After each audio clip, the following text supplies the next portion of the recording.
¿Qué tal, estimados? Bienvenidos una vez más al canal. En esta oportunidad vamos a reaccionar a un debate que se realizó entre un apologista católico romano y dos protestantes sobre el tema del canon del Nuevo Testamento.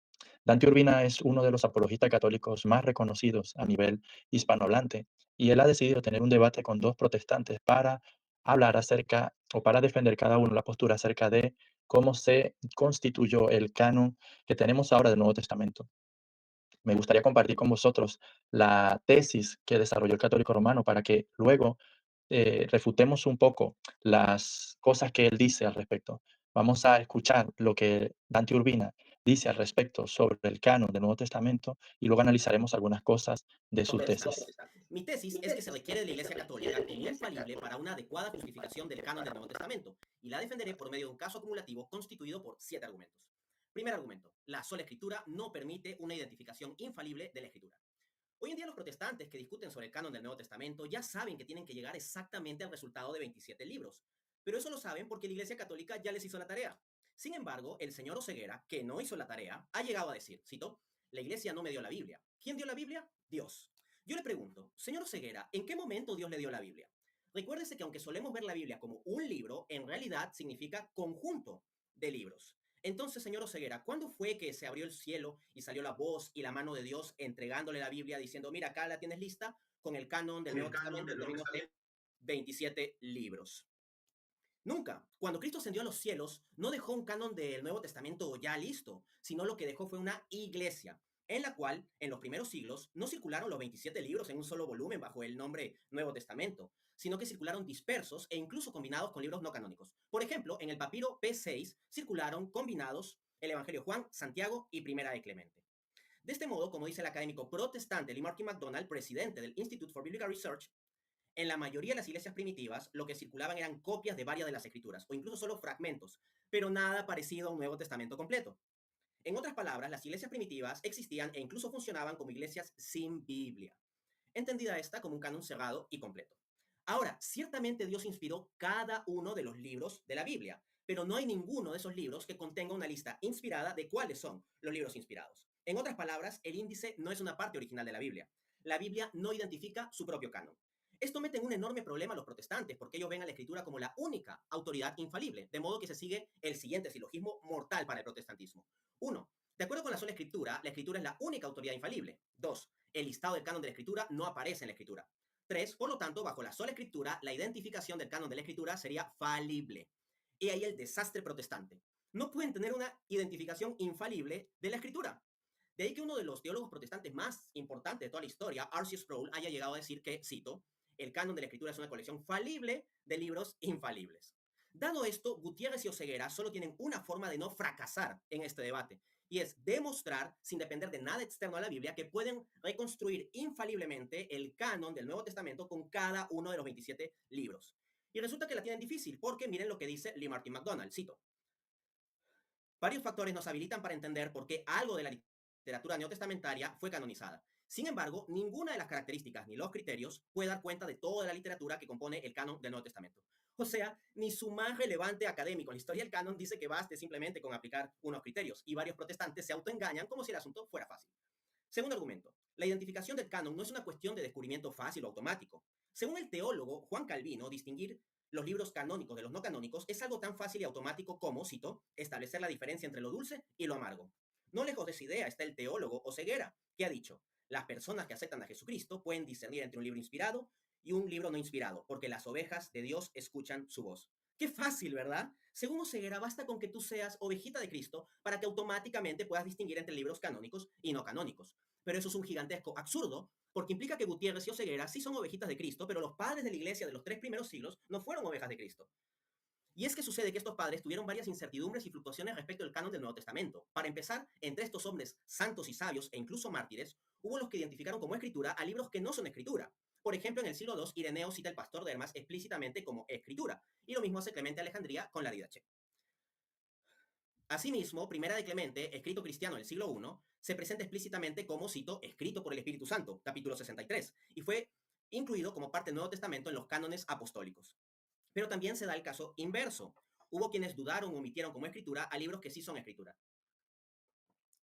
Escritores de los primeros siglos reportan dudas sobre Hebreos, Judas, Segunda de Pedro, Tercera de Juan y Apocalipsis. Y algunos de estos libros no aparecen en listas de los primeros siglos, como el fragmento muratoriano del año 170 o la lista de Cheltenham, año 360.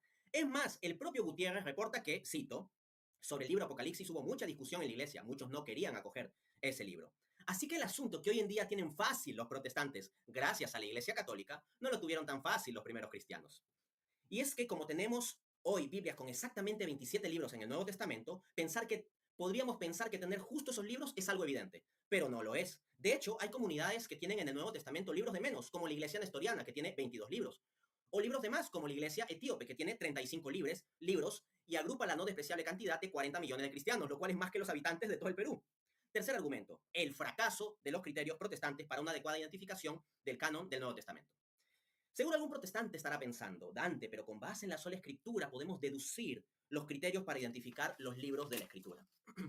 Pero resulta que desde un marco protestante la deducción y aplicación de dichos criterios siempre será falible, pues dependerá de la interpretación humana.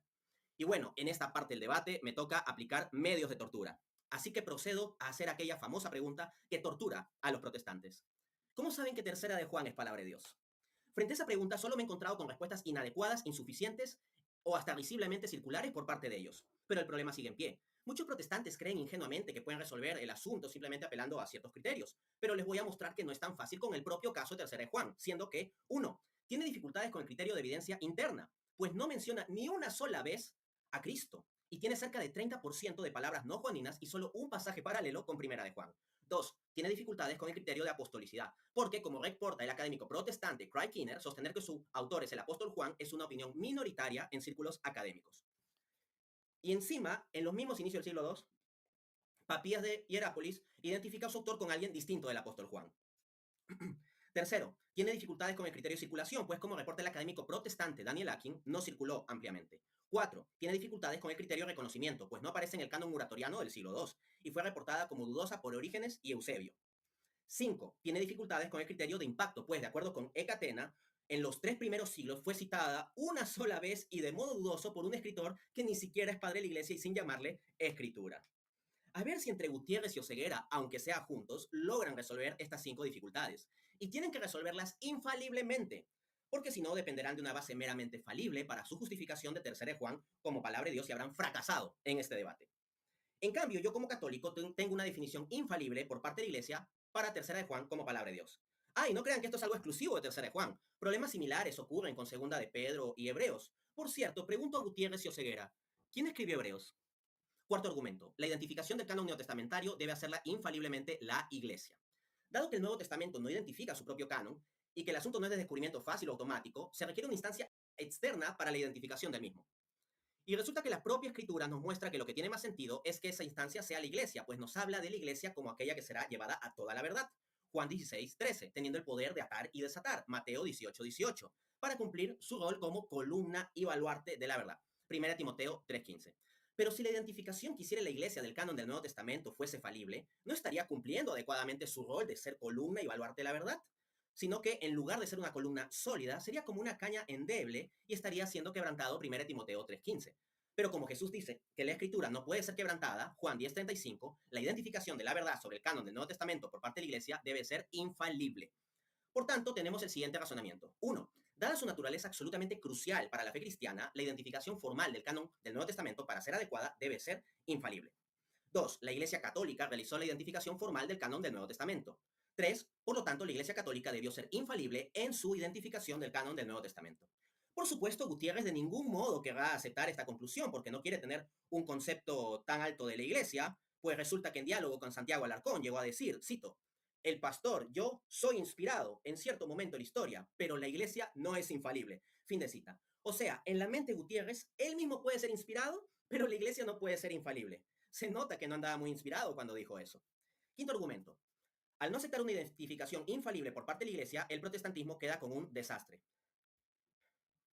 Dado que el Nuevo Testamento no lista su propio canon, a los protestantes solo les queda apelar a la tradición católica, a sus confesiones protestantes o a su juicio individual, pero ellos mismos reconocen que estas 3 opciones son falibles. Por tanto, su identificación del canon siempre será falible y tendrán que confiar en algo falible en un asunto tan absolutamente crucial como qué es y qué no es palabra de Dios.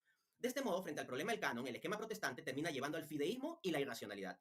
Y aunque les duela, voy a tener que decir que al menos a este respecto tengo que darle la razón al padre Manuel Carreira en que el protestantismo es irracional. Y esto se evidencia en el caso argumentativo del propio Pastor Gutiérrez, que al preguntársele cómo sabe que ciertos libros de la que ciertos libros son palabra de Dios, respondió, yo no sé nada. Protestante. Y luego agregó, el magisterio protestante puede estar confundido, yo puedo estar confundido. Fin de cita. Vaya que está confundido. Estas ya no son reflexiones del pastor, sino confusiones del pastor. Y con esto acaba de darle la razón al padre Manuel Carreira, que decía, ¿por qué cree usted a la Biblia? Porque es palabra de Dios. ¿Cómo lo sabe? El protestante no tiene respuesta. Fin de cita. De este modo, al pastor Gutiérrez ya no solo lo refuta el padre Luis Toro, sino también el padre Manuel Carreira. Esto sí que es un jaque mate al pastor. Retomo. De este modo, al pastor Gutiérrez ya no solo lo refuta el padre Luis Toro, sino también el padre Manuel Carreira. Esto sí que es un jaque mate al pastor. Así que el protestantismo es un desastre. Dicen que la tradición es falible y tienen que terminar apelando a esta para justificar su escritura infalible. Es más, el señor Oseguera ha llegado a decir, cito, la tradición corrompió al pueblo de Dios y por eso la Iglesia Católica se ha corrompido. Pero ahora yo le pregunto, ¿de dónde recibe usted que el Evangelio de Mateo lo escribió Mateo? Eso no lo dice en ninguna parte de la Escritura, lo recibió de la tradición. Pero para él la tradición se corrompió, así que bajo su lógica protestante depende de bases corruptas para justificar el canon de la Escritura incorrupta. Y peor le va a Gutiérrez, que ha llegado a decir, cito, la tradición oral es una basura, no puede ser fidedigna. Fin de cita, palabras del 12 de febrero de 2025. Doy la fecha específica porque si el término les parece fuerte, no son palabras mías, son palabras de Gutiérrez. Pero resulta que el canon bíblico que recibe Gutiérrez es una tradición. ¿Dirá entonces que recibió su canon de la basura? Por favor.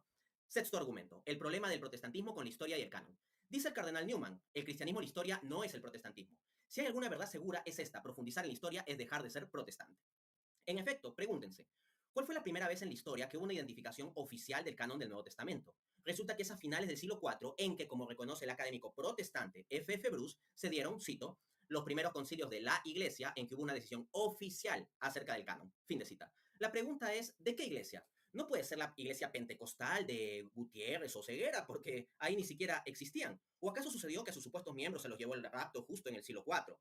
Es más, el propio Gutiérrez confiesa en su libro Doctrinas Pentecostales Explicadas, cito, el pentecostalismo en realidad surge a finales del siglo XIX. Fin de cita. Entonces, ¿cuál era la iglesia que tomaba decisiones oficiales en el siglo IV? Dejemos que lo responda el propio Gutiérrez, que en su libro La Iglesia y su historia versus el Vaticano dice, cito, hay un cristianismo antes de Nicea, el cual era bíblico, pero Constantino en Nicea I hizo nacer un nuevo cristianismo que decretaba dogmas, credos y doctrinas. Había nacido el catolicismo romano. A su vez, dice Oseguera, la iglesia católica nace de Constantino. Pero resulta que la iglesia que identificó oficialmente el canon a finales del siglo IV, para que ahora lo puedan tener Gutiérrez y Oseguera, es aquella misma que ellos desprecian como apóstata corrupta y constantiniana. Deberían ser más agradecidos. Y no les servirá de nada citarme a padres particulares, porque aquí lo que se necesita es una decisión autoritativa y oficial. Así lo reconoce el exégeta protestante Yatensi Bonilla cuando dice, abro cita, ese fue el mecanismo correcto que se implementó para decir qué libros eran inspirados o no inspirados. Entonces, ¿quiénes fueron los responsables, los autorizados para decir sí o no a este o aquel libro? Fueron los concilios. Fin de cita. Séptimo argumento. Los protestantes le deben el canon neotestamentario a la Iglesia Católica.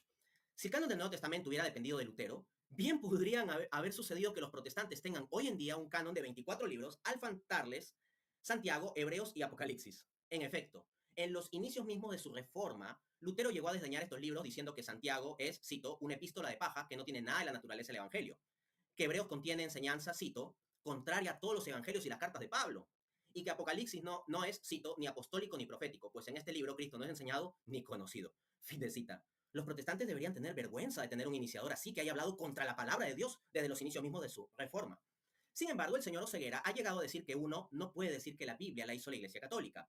Pero resulta que el propio Lutero lo refuta diciendo, nosotros mismos, es decir, los protestantes, encontramos difícil refutarlo, especialmente desde que concedemos como debemos conceder que bastante lo que dicen, o sea, los católicos, es verdad y que hemos recibido la Sagrada Escritura de ellos. Fin de cita. Al menos Lutero tuvo la honestidad de reconocer que recibió la Biblia de la Iglesia Católica. ¿Tendrán la misma honestidad Gutiérrez y Oseguera? Parece que a ellos les gusta la leche, el canon del Nuevo Testamento, pero no les gusta la vaca, la Iglesia Católica.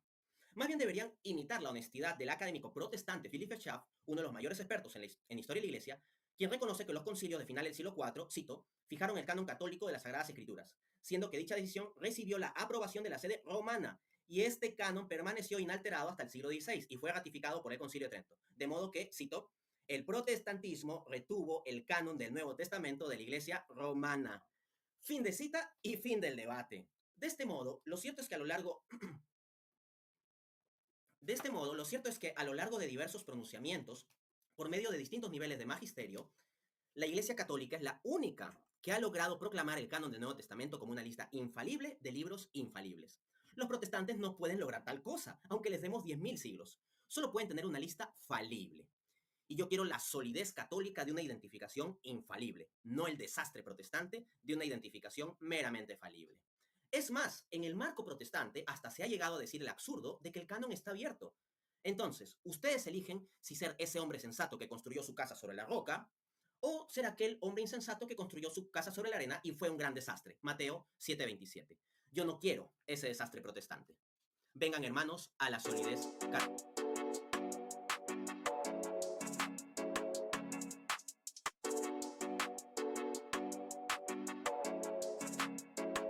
Bueno, como acabáis de escuchar, usted es Dante Urbina, quien estaba realizando su tesis en este debate de el canon del Nuevo Testamento, ¿no? Los libros del Nuevo Testamento.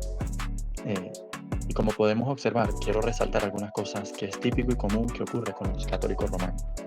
Lo primero es que esto que era un debate sobre el canon del Nuevo Testamento, Dante Urbina cometió el típico error que cometen los católicos romanos, y es que comenzó a echar porras, comenzó a alabar, comenzó a idolatrar a su propia denominación, a su propia iglesia. Uno de los principales problemas de los católicos romanos que tienen es, yo diría que dos. El primero es que ellos tienen un férreo compromiso con defender a capa y espada a su iglesia. Para el católico romano, la iglesia toma el lugar de Dios, literalmente hablando. Para el católico romano, la iglesia tiene una posición divina en su concepción y en su práctica. A la hora de realizar teología, de dar argumentos, la iglesia para ellos viene a ser el ente que le da todo. Y esto es una gran diferencia entre lo que es el catolicismo romano y la fe reformada.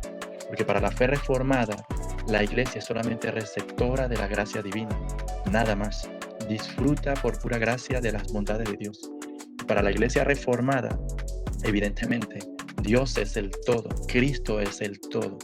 Entonces, esto que debía ser un debate sobre el canon del Nuevo Testamento se convirtió en simplemente una defensa sin argumentos y sin fundamento de lo maravillosa, grandiosa, hermosa, única, inigualable, incomparable que es esta institución, como lo es la Iglesia Católica Romana. Y el segundo error que siempre cometen los católicos es que tienen tanta animadversión, ven tan fuertemente a la iglesia protestante reformada como su enemigo, que literalmente la tesis de Dante se centró en simplemente ridiculizar, se centró en simplemente denostar, se centró en simplemente burlarse de la fe reformada, de la iglesia reformada protestante. Tienen tanta animadversión que ellos se ciegan ante estos dos, ante este enemigo que ellos se han levantado, ¿no? Y a tal punto de que cuando vemos a canales católicos romanos, lo único que hacen estos canales es hablar mal y peste, como si fuese lo peor que le ha pasado a la humanidad, la fe reformada. Por otro lugar, veamos algo muy importante. Miren, si ustedes terminan de escuchar este debate y escuchan la ponencia de los protestantes reformados, ustedes van a notar una gran diferencia entre la ponencia de un católico romano y la ponencia del protestante respecto a el canon bíblico. Y es la siguiente, miren. Dante Urbina, en lugar de elogiar, alabar y glorificar a Dios por habernos revelado de una manera tan increíble, tan única y tan inigualable su palabra, en lugar de exaltar la palabra de Dios, en lugar de exaltar la revelación especial y divina, Dante Urbina termina de alabando y exaltando a su iglesia, ¿no? Dante Urbina termina de haciendo unas peticiones de principio, dando por sentado de que la Iglesia Católica Romana es infalible. No lo demuestra, no lo prueba, lo da por sentado, lo pone como un debe ser y no como el ser. Y por ende, a partir de allí, argumenta y establece todos su relato. Entonces, sin presentar pruebas, sin presentar evidencias, exalta a la Iglesia Católica Romana y le da una connotación de infalibilidad, lo cual es algo completamente grotesco y completamente contradictorio ante el conocimiento que tenemos de la divinidad, porque el único ente, ser que puede ser infalible es Dios. La iglesia no tiene cualidad infalible porque ese es un atributo que no se le puede comunicar a la criatura, porque ontológicamente hay entonces dos entes que tienen y comparten el mismo atributo, y esto contradice de por sí toda la teología y doctrina cristiana, que nos dice que solamente hay un Dios y ese Dios tiene atributos que son comunicables como atributos que son incomunicables. Y entre uno de ellos está la infabilidad. Dios es el único que no puede fallar ni errar nunca. El ser humano falla, el ser humano es contingente y por ende el ser humano no puede ser en lo absoluto infalible. Y esto evidentemente es así también para el magisterio y para la institución católico romana. Entonces, lo que debería ser una exaltación a la palabra de Dios para el católico romano, hablar del canon bíblico en su mente, se convierte en nada más y nada menos que una excusa y una razón para seguir echándose porras, para seguir alabando a su institución, a su iglesia, a su denominación, como lo ha hecho ahora mismo Dante Urbina, elogiando a sí mismo su denominación. Y yo entiendo que nadie va a echar agua a su propio barco, y eso yo lo entiendo. Pero el punto aquí es lo siguiente: cuando el protestante reformado habla acerca del canon bíblico, toda la ponencia que nosotros buscamos dar sobre esto es para exaltar la gloria y la voluntad soberana y el cuidado providencial de Dios en darnos las sagradas escrituras. Exaltamos a la escritura como lo que es la única inspirada, la única infalible palabra de Dios que ha sido dada a la iglesia, y la iglesia como tal reconoce esa autoridad divina. Ahora, el punto central de la tesis de Dante Urbina es que es necesario en su mente, es necesario que la Iglesia Católica Romana sea infalible para poder así determinar qué libros son realmente inspirados. Es decir, esto es algo muy serio, porque este hombre está diciendo que el ente que define realmente lo que es palabra de Dios y lo que no es palabra de Dios es la iglesia. Por lo tanto, Dante Urbina está diciendo literalmente de que Dios no es un Dios, no es un ser necesario y suficiente, sino que depende de la validación de entes contingentes como lo somos nosotros para que se pueda probar su palabra como lo que es, infalible, inerrante e inspirada por Dios. Entonces, de por sí mismo, este tipo de razonamiento contradice la filosofía, contradice la revelación bíblica, contradice incluso la misma naturaleza de Dios. Porque Dios, por naturaleza y revelación especial bíblica, Él es un ente, un ser completamente autoexistente. Él es un ser que no necesita de sus criaturas, y Él es un ser que se autovalida a sí mismo, que no requiere ni necesita de la aprobación de entes contingentes para hacer como Él quiere, como Él le place, y para que Él sea lo que es. La escritura es también de la naturaleza de Dios. La escritura es teosnusto, inspirada por Dios, es decir, que tiene atributos de Dios.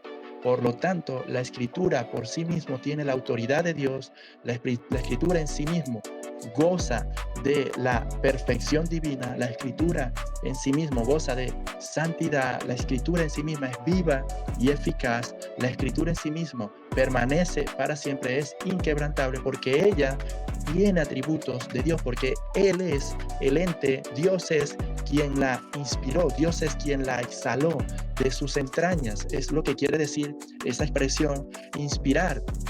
Y por lo tanto, si nosotros decimos que para que la escritura pueda validarse como infalible y como inspirada, tiene que depender de que entes contingentes, entes no eternos, entes falibles, la puedan validar, entonces aquí hay un serio problema. La iglesia de Dios lo que ha hecho es reconocer la autoridad divina, la autoridad única, la inspiración divina de los escritos. de la palabra de Dios. La iglesia no autoriza, la iglesia no le atribuye autoridad, ni tampoco es la que endosa que esto sea palabra de Dios. La iglesia se somete a las sagradas escrituras que se nos han sido reveladas una vez y para siempre por medio de los apóstoles. Y por ende, la iglesia arbitrariamente no dijo, tú eres palabra de Dios y esto no es palabra de Dios. Guiada por el Espíritu Santo de Dios, la iglesia tuvo que aplicar discernimiento y sabiduría, criterios que bien claro y bien definidos los han dejado la herencia reformada que tenemos, de los que se aplicaron para poder llegar a reconocer los verdaderos libros inspirados por Dios. Entre uno de estos requisitos o criterios es que tendrían que ser reconocidos como escritos apostólicos. No debían haber contradicciones internas de los escritos. No se debían contradecir porque Dios no puede contradecirse. Lo otro era que tenían que ser escritos que universalmente fuesen reconocidos. Lo otro es que se tenía que garantizar o se tenía que probar de que estos escritos no habían sido evidentemente alterados. Entonces, aplicando estos criterios que la iglesia aplicó, por eso se tardó tiempo para llegar a una conclusión de estos son o este es el canon al cual la iglesia se endosa para poder someterse a las sagradas escrituras. De hecho, la misma historia del canon bíblico, la forma en la que el canon se fue poco a poco formando, demuestra de que para nada la iglesia era infalible, porque distintos hombres que han sido sin duda alguna padres apostólicos y padres de la iglesia, llegaron a comentar cosas de libros rechazándolos o dudando de sus procedencias, que son libros que actualmente nosotros tenemos. Si la iglesia gozara de una infalibilidad, no hubiese ocurrido este tipo de distintas opiniones y conclusiones a las que se llegaba. Y fue por ende que con el tiempo, con estudios, con investigaciones y con concilios que se llegó a la conclusión de el canon. Sin duda, un claro ejemplo de esto lo dio el mismo Dante Urbina en esta exposición de su tesis que él ha realizado. Él, para argumentar de la necesidad de una iglesia infalible y que esta tiene que ser la iglesia papista romana, él, para presentar esta tesis, justificó la necesidad de un ente infalible llamado Iglesia Católica Romana por la gran dificultad que conllevaba la formación del canon. E incluso él mismo afirmó que padres de la iglesia no se ponían de acuerdo en qué libros colocar en el canon y qué libros no. Padres en la iglesia dudaron de libros que ahora nosotros abrazamos y recibimos como inspirados por Dios. Entonces, Dante Urbina, él mismo, se está de alguna manera cortando la misma rama sobre la que se estaba sosteniendo, al decir que la iglesia durante tantos siglos no se puso de acuerdo en este punto y en este asunto. Si hubiese sido infalible desde siempre esta concesión de infalibilidad que se autoatribuye la Iglesia Católica Romana, entonces no hubiera habido ningún problema, porque para ellos desde siempre la Iglesia Católica Romana es decir, lo que hoy se conoce como Iglesia Católica Romana es lo que siempre ha existido y es lo que desde el principio estableció nuestro Señor Jesucristo. Y si fue desde el principio que Jesús estableció esta barbaridad, que no para nada fue así, entonces ¿por qué no se ponían de acuerdo los padres de la iglesia? Sino que fue apenas hasta el siglo IV que por medio de un concilio de distintos representantes, de distintos obispos representados de distintas localidades, se llega al acuerdo del canon del Nuevo Testamento que ahora nosotros abrazamos. Es decir, su propia tesis lo destruye, porque no puede ser que a la vez la iglesia sea infalible, pero se equivoque, no se ponga de acuerdo, no tenga esta supuesta uniformidad que tiene la iglesia que se atribuye ahora a la Iglesia Católica Romana. En total, El hecho es, amados hermanos, es que toda la gloria es para Dios y no para la iglesia.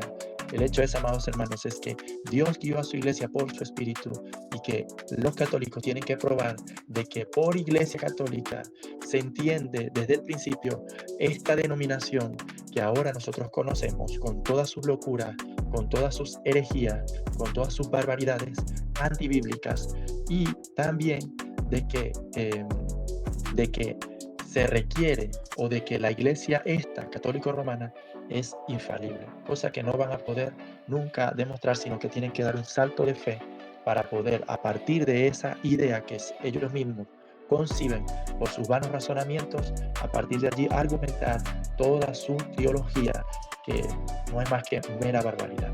Pero nosotros centramos nuestra teología en darle toda la gloria a Dios, porque Él mismo demanda eso en su revelación especial, las Sagradas Escrituras.